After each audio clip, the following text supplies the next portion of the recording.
The devotional this morning will be led by Representative Sims of Craftsbury. Thank you, Madam Speaker. Good morning. On this day, 79 years ago, President Franklin D. Roosevelt signed Executive Order 9066, authorizing military leaders to detain Japanese Americans in camps, en masse, without due process. Although the Department of Justice and the FBI insisted that people of Japanese descent did not pose a security threat, the internment process began soon after President Roosevelt signed the order. In March 1942, the US military ordered all individuals of Japanese ancestry residing on the West Coast to report to concentration camps within 7 days. This applied to over 120,000 people, 70,000 of whom were American citizens.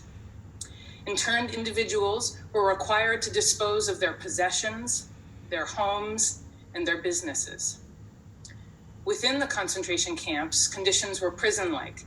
Armed guards and barbed wire surrounded the camps, and housing areas were overcrowded and filthy. Internment was politically flavored and faced no serious opposition from elected officials or the courts. In 1944, the Supreme Court decided Korematsu v. United States, upholding the constitutionality of the internment order and authorizing the continued detention of Japanese Americans.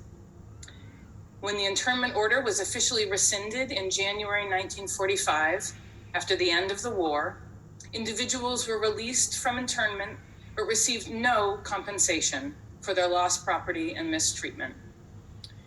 More than 4 decades later, in 1988, President Ronald Reagan signed an act formally apologizing for internment and authorizing a $20,000 redress payment to each living internment survivor.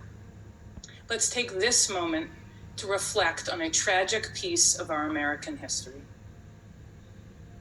Let it remind us of the injustices that continue today.